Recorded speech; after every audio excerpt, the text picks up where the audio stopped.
Valence a été la capitale du 59e congrès de l'Union internationale des avocats du 28 octobre au 1er novembre 2015. Plusieurs délégations de toges noires ont pris d'assaut la ville espagnole pour un rendez-vous de partage d'expériences et de discussions sur le métier d'avocat.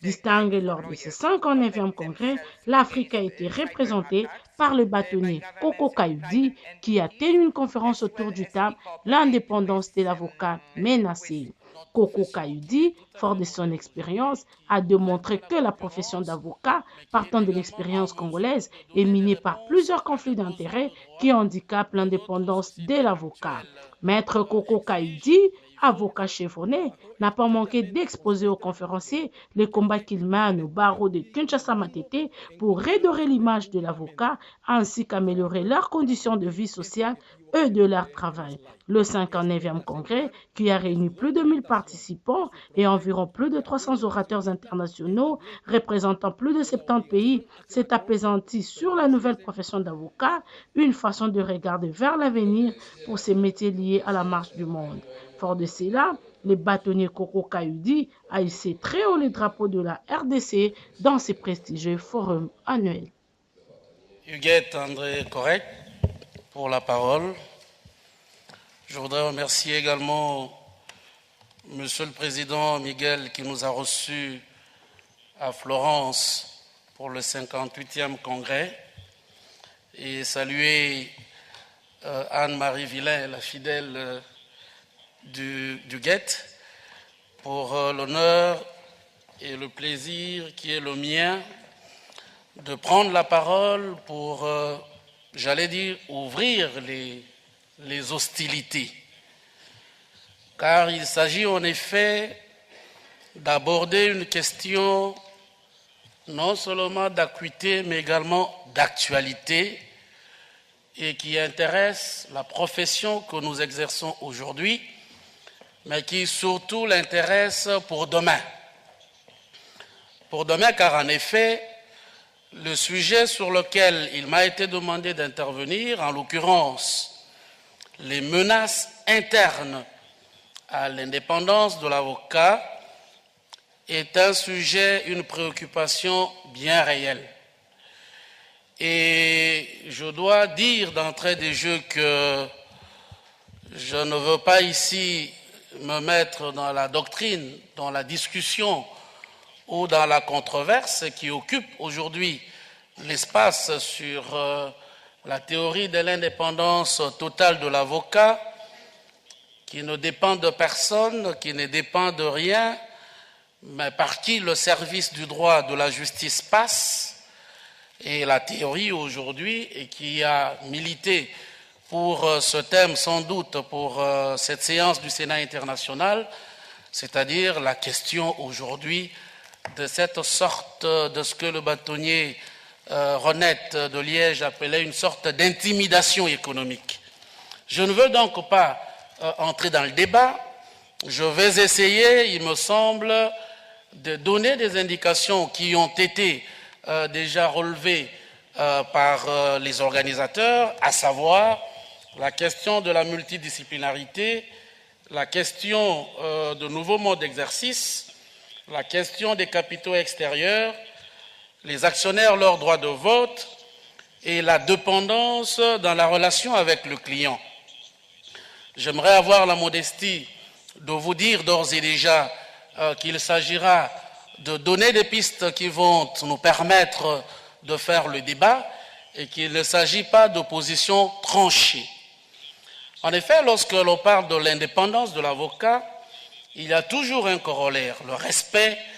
du secret professionnel. Et il me semble que ces deux fondamentaux constituent le socle de la profession qui est la nôtre. Et lorsque vous ajoutez à cela les devoirs de diligence, le devoir de compétence, de probité, d'humanité, qui sont des principes essentiels à l'exercice de la profession d'avocat, notre profession qui est tout à fait moderne aujourd'hui, qui est ouverte à la concurrence, mais qui est également en mesure de donner des réponses à des besoins de droit que notre société actuelle exige, mais il faut que je rajoute également et dont les règles professionnelles sont conçues dans l'intérêt d'assurer la protection du public. Nous ne pouvons donc pas le nier, parce que ce serait renier notre propre âme. Et depuis des temps séculaires, l'indépendance de l'avocat constitue, et quelqu'un l'a écrit et l'a même dit, la clé de l'indépendance du système judiciaire. Et donc l'indépendance du barreau, l'indépendance de ses membres me semble être une valeur globale, une valeur internationale, et nous avons le devoir d'y pencher, de nous y pencher et d'en assurer la protection. Alors cette indépendance est une valeur essentielle, mais pour l'intérêt du public au sens large, car en effet, vous avez plusieurs résolutions internationales, aussi bien au niveau des Nations Unies qu'au niveau du Conseil de l'Europe, et même la jurisprudence de la Cour de justice de l'Union européenne, qui consacre dans plusieurs de ses arrêts le principe de l'indépendance de l'avocat. Et pourtant, ce serait faire preuve de cécité, ou ce serait un véritable déni de réalité que d'occulter les débats qui s'opposent aujourd'hui avec la problématique de la libéralisation du marché juridique, de l'accès au droit,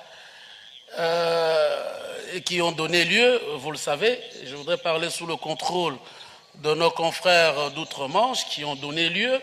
à la création des ABS, les structures alternatives d'affaires, qui aujourd'hui ne peuvent plus émouvoir personne, parce que lorsque vous avez un cabinet comme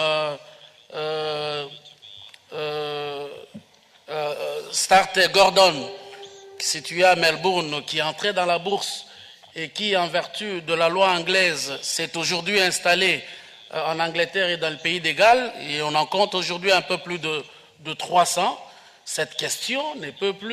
n'est pas faire l'objet des débats, et au niveau d'un cénacle comme celui-ci. Et donc, très rapidement, je vais devoir aborder la question des capitaux, de la multidisciplinarité d'abord, la question de l'interprofessionnalité. Ensuite, je donnerai quelques indications en ce qui concerne les ABS, la question des capitaux et le droit de vote. Et je terminerai naturellement par la question de la dépendance de l'avocat vis-à-vis d'un client. Qu'est-ce qu'il convient de rappeler d'abord en termes généraux? C'est que dans la conception qui est largement répandue et essentiellement dans la famille romano-germanique, l'avocat, c'est le professionnel du droit. Il apporte au public la garantie de sa formation, qui est généralement et à travers les pays une formation de haut niveau. Il apporte au client sa déontologie. Et sa déontologie est essentiellement constituée par le principe de l'indépendance, du secret professionnel, l'absence de conflit d'intérêts lorsqu'il est appelé à assurer la défense ou assurer le conseil. Et dans la plupart des législations et des pays, il est prévu ce que l'on appelle une assurance responsabilité civile, qui me semble être une garantie supplémentaire pour permettre d'assurer une véritable protection du public. Il faut également rappeler que les services juridiques, ici, il faut éviter d'y mettre le service de la profession notariale, nous aurons certainement à revenir lors des débats sur la question, que les services juridiques, nous ne devons pas le perdre de vue, font partie de l'accord général sur le droit de la propriété, la nomenclature des services professionnels qui ont fait partie de l'accord général sur le commerce qui a donné lieu à Marrakech en 1994 à la création de l'Organisation mondiale du commerce. On les appelle les ADPIC. Et donc, aujourd'hui, l'Union européenne, dans sa directive services, reconnaît les services des avocats.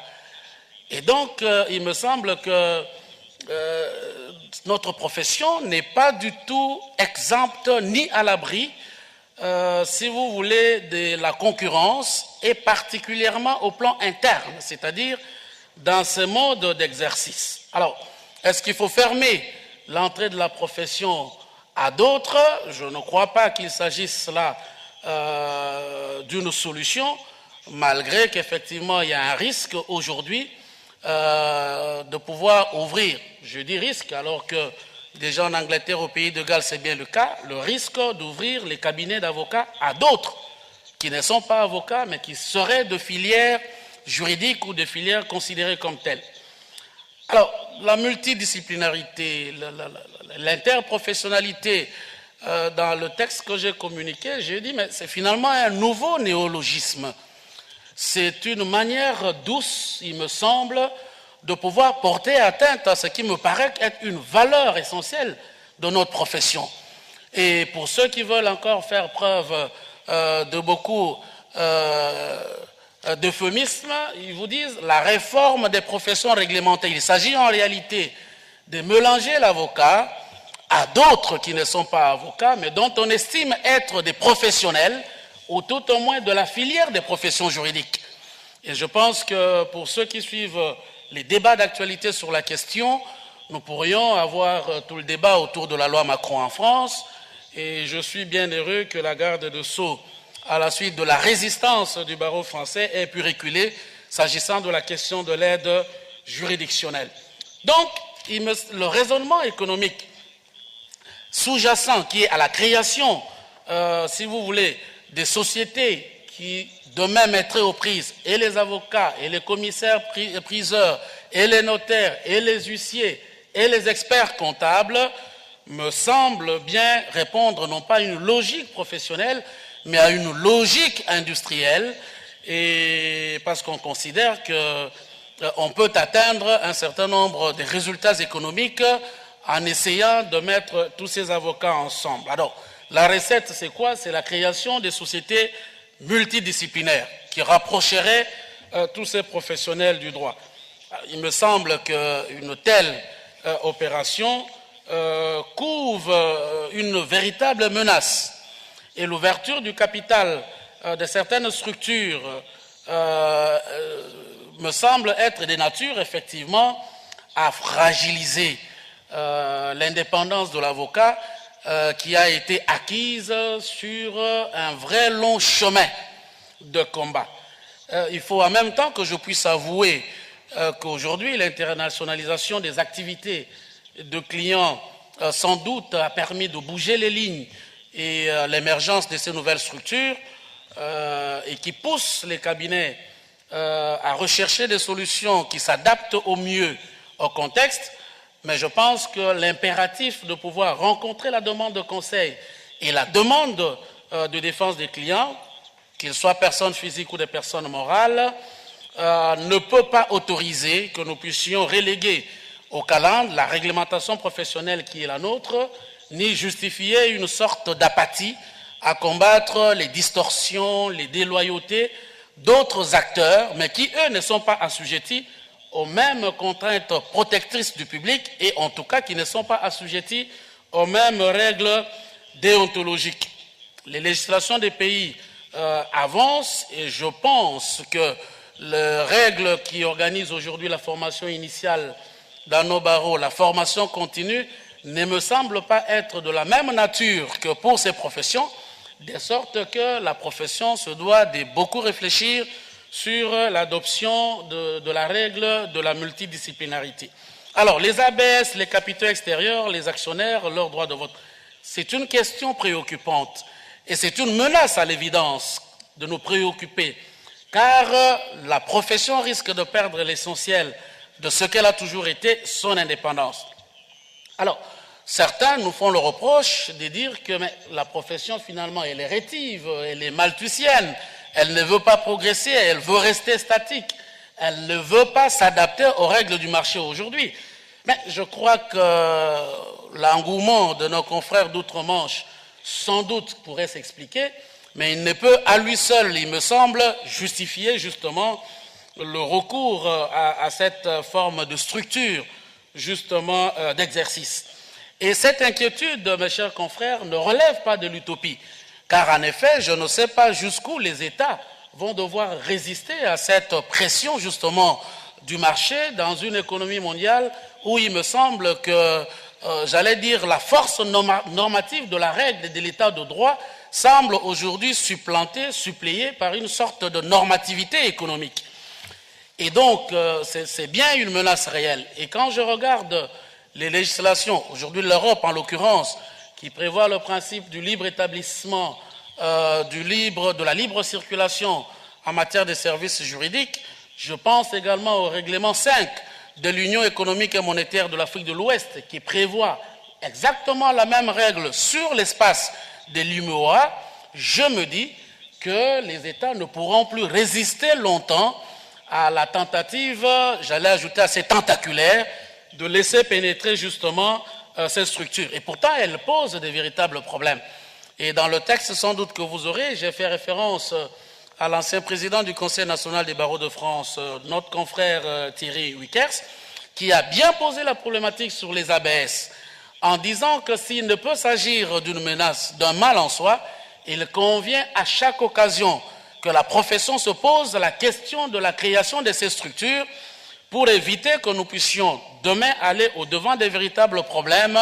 d'ordre déontologique et disciplinaire et qui pourront donc faire écrouler l'édifice de la profession, n'est-ce pas, qui est la nôtre. Et cette vague risque d'emporter les structures d'exercice dans un continent comme celui d'Afrique, où les structures d'exercice d'avocats connaissent déjà d'autres problèmes qui, eux, ne relèvent pas justement de l'adaptation au marché, mais qui plutôt relèvent d'abord de l'organisation, des questions de démocratie, des questions de croissance économique, et qui ne leur permettent toujours pas d'avoir les meilleures structures d'exercice possibles. Alors, la dépendance de l'avocat vis-à-vis du client, je vais terminer par là, elle me semble être plus subtile, celle-là. Parce que la question que nous avons développée, et que nous aurons sans doute l'occasion de revenir dans le débat, si nous pouvons récuser la provenance des fonds privés qui viennent d'investisseurs, qui ne sont pas professionnels, en d'autres termes, si nous acceptons dans la profession que les cabinets d'avocats puissent avoir dans leur capital des non-juristes ou de non-avocats qui apportent leur argent simplement, mais il y a un véritable souci, il me semble, pour entamer l'indépendance d'une entreprise juridique, parce que l'avocat qui, lui, ne dépend que d'un client, qu'il s'agisse d'un privé ou d'un institutionnel, n'est pas moins dans une situation qui le met quasiment en violation de la règle de l'indépendance. Or, nous le savons et nous l'enseignons, que l'avocat doit être indépendant à l'égard de tous, et a fortiori à l'égard de son client. Il doit conserver son indépendance morale, son indépendance intellectuelle, son indépendance matérielle, son indépendance financière. Mais pour conserver et sauvegarder cette indépendance, il me semble qu'il ne doit être dans aucun lien de subordination vis-à-vis d'une personne physique ou d'une personne morale qui soit extérieure au barreau et que, en l'occurrence ici, des clientèles dominantes. Alors, quelles conclusions nous pourrions tirer pour essayer de permettre à mon confrère d'intervenir et d'ouvrir le moment venu les débats? C'est que ces développements que je viens d'indiquer montrent bien que la profession est en passe de basculer vers ce que j'ai appelé le diktat de l'économique, de l'immédiateté, du tout de suite, de la marchandisation du droit.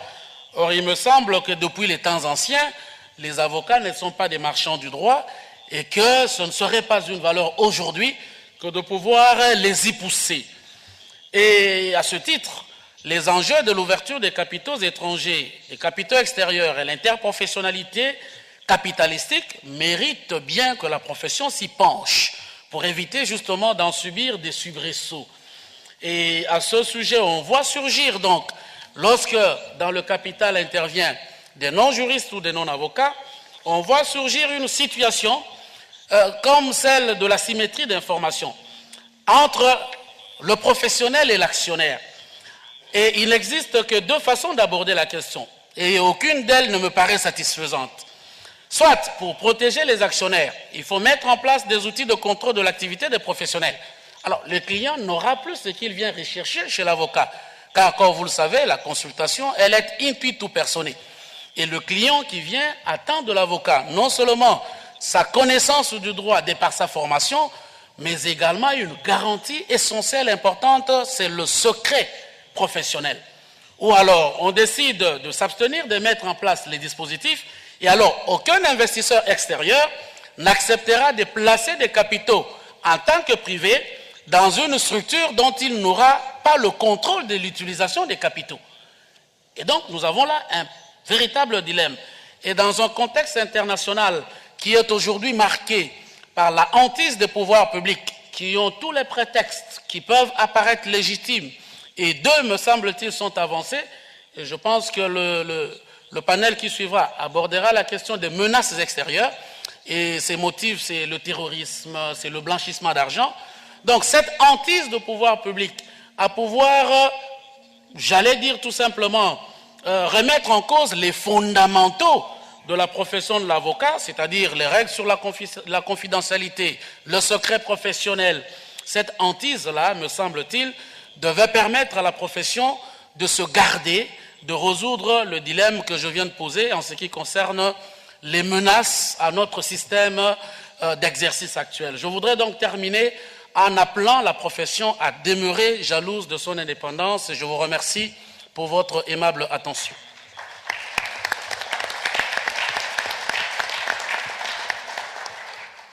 Merci, Monsieur le bâtonnier Koko Kayoudi. Vous avez fort justement rappelé que dans notre conception romano-germanique, l'avocat est un professionnel du droit qui apporte au client sa déontologie, et nous savons que nos conceptions ne sont pas universelles.